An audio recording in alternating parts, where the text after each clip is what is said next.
Eu sou Inês Rocha e este é o P24. O que diz a fuga de reclusos de Val de Judeus sobre as prisões em Portugal? 5 reclusos fugiram este sábado, 7 de setembro, da prisão de Val de Judeus, em Alcoentre, Lisboa. A fuga deu-se pelas 9h59 e foi apenas detectada perto da hora de almoço, quando um guarda se apercebeu de uma escada encostada a um dos muros da prisão. A fuga foi facilitada por uma série de falhas graves no sistema de segurança. O sistema de sensores de movimento e alarmes estava inativo há anos. A rede da cadeia não estava eletrificada porque levava a falhas de luz. As torres de vigia foram demolidas em 2018 e o sistema de videovigilância, apesar de funcionar, não vigiava efetivamente, porque são 200 câmaras a serem monitorizadas apenas por um segurança ao longo de 10 horas. Além disso, uma parte crítica do muro por onde os reclusos escaparam estava sem monitorização direta por falta de guardas. O caso expôs falhas significativas na gestão do sistema prisional, incluindo a falta de recursos, de pessoal e as condições precárias dos estabelecimentos. Mas os problemas das prisões portuguesas são ainda mais amplos do que o caso deixa antever. Neste episódio, ouvimos o sociólogo Carlos Nolasco, que nos últimos anos ajudou a fazer um retrato do sistema prisional português no Observatório Permanente da Justiça do Centro de Estudos Sociais da Universidade de Coimbra. Bem-vindos ao P24, o dia começa aqui. Carlos Nolasco, bem-vindo ao P24. Tens estudado nos últimos anos o sistema prisional português. Como é que viu esta notícia da fuga dos 5 reclusos do estabelecimento prisional de Val de Judeus, tendo em conta as condições atuais em que está o sistema? Seria de esperar que algo como isto acontecesse? Boa tarde ou bom dia, consoante a hora que tiverem a ouvir este podcast. E antes de mais, muito obrigado pelo convite. Não sei se seria previsível isto acontecer, ou seja, os sindicatos, nomeadamente do Corpo de Guardas Prisionais, têm alertado para isto, afirmando que mais tarde ou mais cedo alguma situação parecida a esta poderia acontecer. Porque as situações dentro das prisões apresentam enormes vulnerabilidades e precariedades em termos de recursos humanos e seria eventualmente previsível que uma situação semelhante a esta pudesse suceder. Esta também está a ter um determinado tipo de mediatismo, dada a perigosidade dos reclusos que se evadiram, mas nem toda a realidade dos reclusos é idêntica a destes indivíduos que estão em fuga.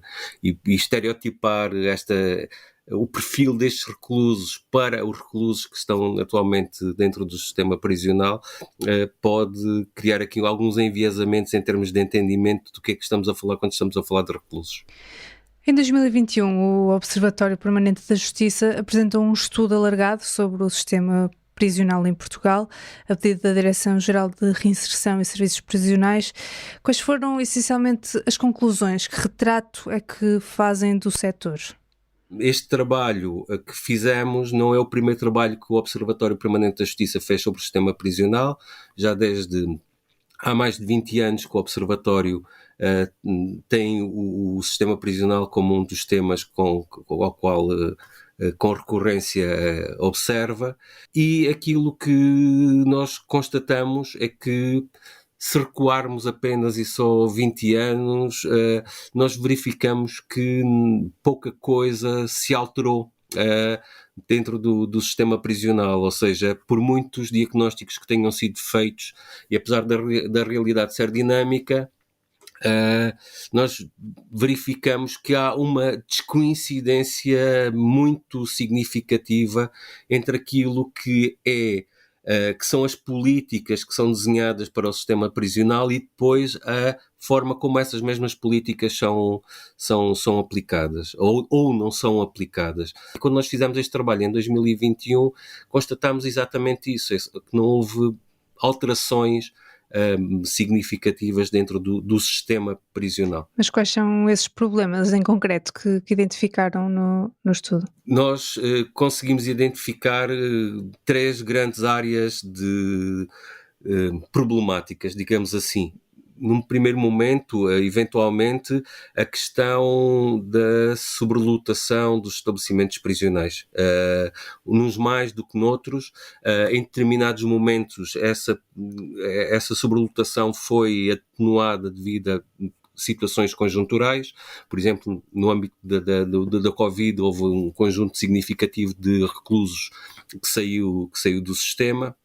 Mas aquilo que nós constatamos é que há um conjunto de pessoas que estão presas e que eventualmente poderiam não estar dentro do sistema prisional. Ou seja, a perigosidade que apresentam poderia eventualmente ser objeto de medidas alternativas de punição e não estarem a saturar um sistema que já por si está sobrelotado. E isso cria depois, obviamente, dificuldades adicionais quando nós olhamos para as outras duas dimensões que eu gostaria de salientar, que são as condições materiais e de instalações que o sistema prisional apresenta, ou seja, dos 49 estabelecimentos prisionais existentes em Portugal, eles são significativamente heterogéneos, e se há alguns que têm algum grau de sofisticação, com vigilância eletrónica e videocâmaras e outros instrumentos tecnológicos, outros são completamente arcaicos. São espaços que não fazem sentido serem, em pleno século XXI, espaços de reclusão, porque aqueles espaços, ao existirem sem condições de salubridade, sem condições mínimas para que se possa ter uma vida digna, eles são atentadores dos direitos dos reclusos, e é importante aqui terem em consideração que os reclusos apenas estão privados do seu direito à liberdade e não estão privados dos restantes direitos que lhes assistem enquanto cidadãos que estão à guarda do Estado. Há espaços que não apresentam mínimas condições para serem espaços de reclusão, e isso tem-se refletido, de certa forma, naquilo que têm sido as sistemáticas condenações de Portugal no Tribunal Europeu dos Direitos Humanos, processos que são apresentados por reclusos e que são ganhos facilmente condenando o Estado português por não cuidar dos seus cidadãos. E, portanto, o espaço da reclusão, as condições materiais de reclusão, são um outro problema muito significativo.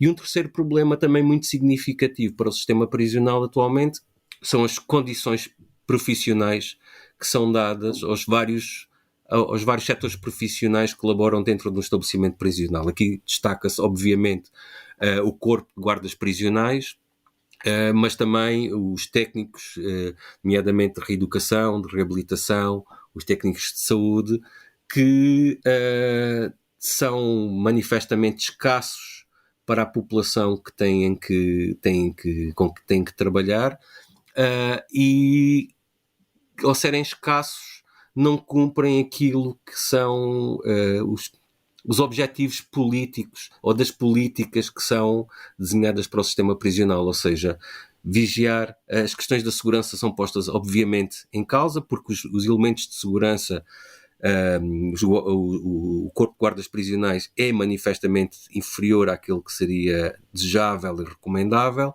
e não se cumprem os objetivos de ressocialização e reeducação e reinserção, porque os técnicos também não têm capacidade para responder a tanta solicitação. Diria que os cidadãos que estão em condições de reclusão em Portugal, a maior parte deles não está apenas privado de liberdade, está privado de muitos dos direitos fundamentais que lhes assistem.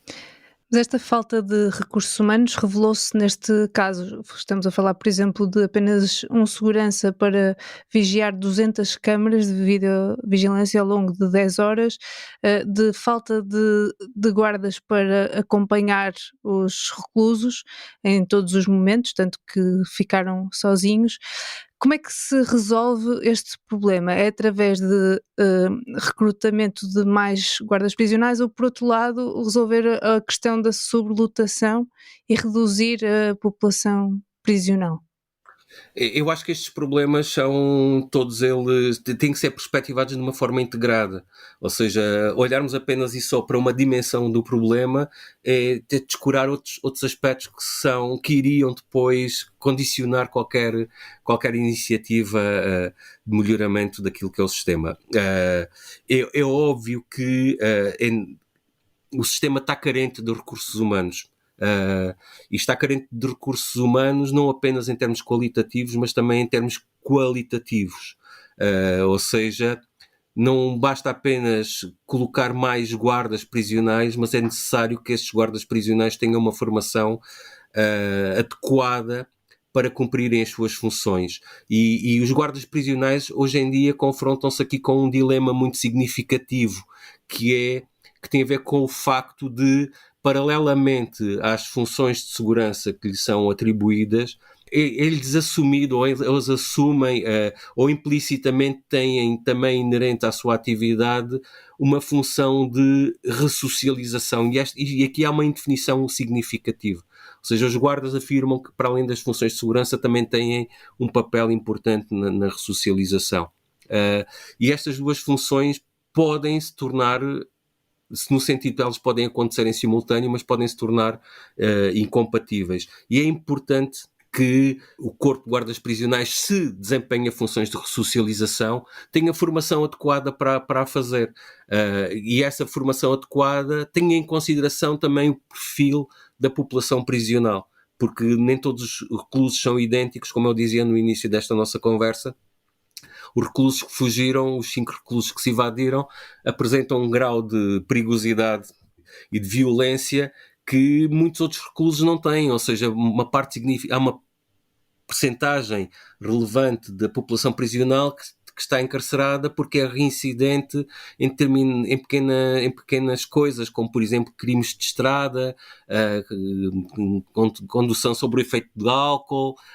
E é óbvio que as medidas de ressocialização que têm que ser tomadas para uns não têm que ser exatamente as mesmas medidas para outros, e, portanto, tem que haver forças de segurança aptas, competentes para lidarem com um determinado perfil de reclusos e trabalharem com outro perfil de reclusos de forma distinta, e se assumirem eventualmente um papel de reinserção ou de ressocialização, que tenham formação para o fazer. E acabando a resposta à sua questão, sobre as questões materiais das prisões e sobre a questão da sobrelotação, eu acho que é importante pensarmos as prisões que nós queremos para o nosso país. As prisões têm-se mantido aqui quase que de forma simbólica como um espaço fora da nossa vida social, ou seja, aqueles muros da prisão não são apenas um elemento material, mas são também um elemento simbólico que nos afasta da vista pessoas que cometeram determinados delitos, crimes, e que, portanto, são colocados num espaço fora da vida social. E é importante aqui que o espaço da prisão se abra para nós percebermos o que se passa dentro do sistema prisional. Quem são os presos, como é que eles são tratados, como é que decorrem as relações profissionais das pessoas que estão dentro do sistema prisional, que funções é que cumprem, e isso é extremamente importante. Porque nós temos entre os 49 estabelecimentos prisionais que temos alguns que são estabelecimentos prisionais do século XIX, que têm uma lógica de vigiar e de punir muito distinta daquela que hoje em dia se advoga em termos de política para a reclusão. Estou-me a lembrar do estabelecimento prisional de Lisboa, que está anunciado o seu encerramento há muito, mas que continua a funcionar. O estabelecimento prisional de Coimbra, a mesma coisa, outros estabelecimentos prisionais que vêm quase, alguns deles recuperaram as instalações prisionais das prisões de comarca que existiam anteriormente, e que não apresentam condições para ter pessoas lá dentro a viver durante períodos longos.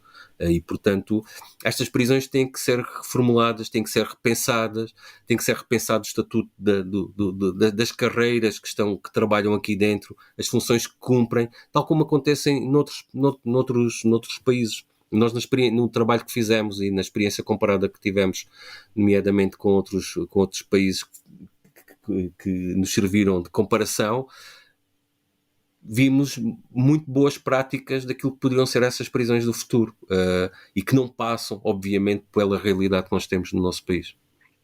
Este será o momento para repensar realmente o sistema prisional. E o governo ainda não reagiu. O que é que lhe parece que é mais urgente que se faça?